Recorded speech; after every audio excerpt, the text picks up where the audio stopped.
Yes, nag-involve na po ako sa Forever Living way back 1997. Ako po ay dalaga pa noon. And I became supervisor po nung time pong yun. Sa kwento niya nga po, na-focus po kami nung kami po ay nagpakasal, na-focus po kami sa family at sa trabaho. So, Forever Living is not my activity anymore that time. Hanggang po ang aking pong customer sa Forever Living products way back that time, nung ako po ay unang sumali, ay inintroduce po sa akin ang business again. Sabi niya sa akin, bakit hindi mo tingnan ang negosyo? Alam niyo po, itong babaeng ito ay mataas ang aking respeto. Parang una po, nahihiya lang ako sa kanya na hindi ko siya pagbigyan. So, na-convince niya po ako, and then pinag-usapan po namin mag-asawa na sabi niya po sa akin, sa kanya po nanggaling yung approval, bakit hindi namin ulit itry? So, nag-try po ulit kami, bumili po ulit ako ng combo pack. So, from supervisor, nag-start po ulit ako sa U distributor, and I bought combo pack. So, naging AS po ako. That was April of this year. Last week of April, nagbili po ako ng combo pack. And then, with the help of my upline, palakpakan niya po natin upline Angel Rapisora. And my direct upline Ning Pamplona. Sa tulong po ng mga uplines po namin yan, ang grupo po lumaki.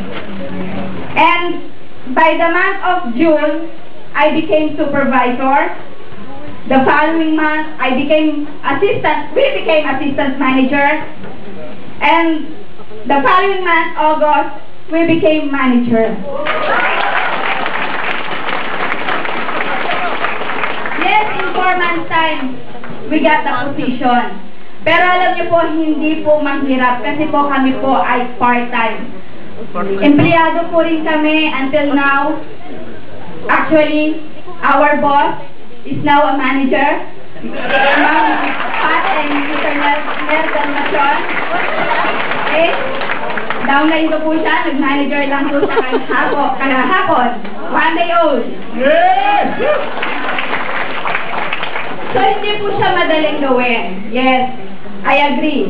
Talaga pong hindi mahirap, lalo na po part-time. Marami ka pong isasakripisyo. And one of these is yung aking pong oras sa aking pong pamilya. We have 2 children. My youngest is 3 years old.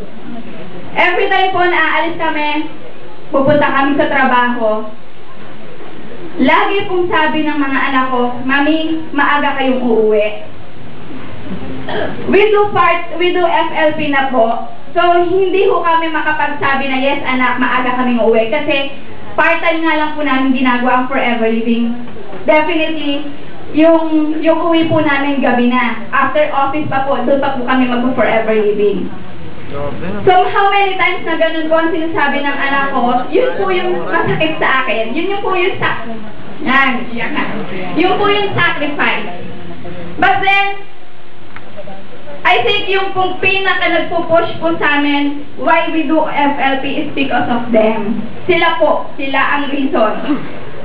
Maaari ko pong sabihin nung first time na nag-join ako sa Forever Living is not quite successful kasi po mababaw pa po siguro ang rason ko dahil dalaga pa ako that time.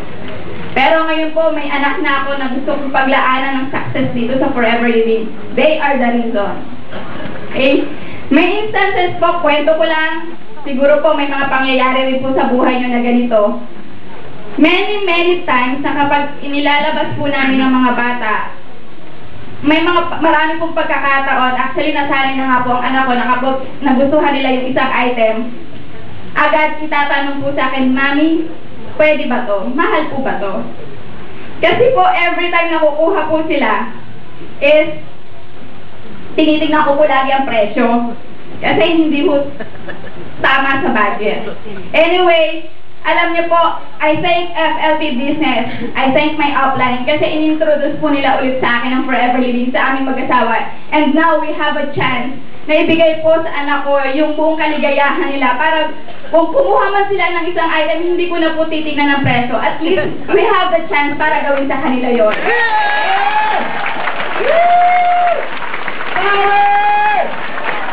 The first check we got ay 3,400 pesos.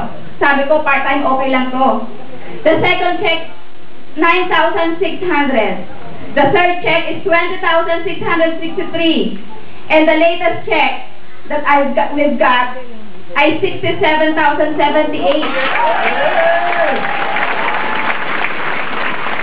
Now I have the boldness to say na meron na po talaga nga kaming chance na ibigay sa mga anak ko yung ganung chance ng ikakatuwa po nila. At of course, sa kanila po kinabukasan. Alam niyo po, having that susi, hindi ko po siya maisip na mangyayari po yun. But then, I believe ang Lord po ang nag-grant ng lahat ng ito. Nari ang sasakyan. And my son, yung 3 years old, lagi siyang ang kanya pong sinasabi, thank you Lord sa car. Kahit wala pa ito. Okay? Start ng January, we don't know kung ano ang means na gagamitin ng Lord. But then, ito nga po pala, ang forever living, ay gagamitin ng Lord. So,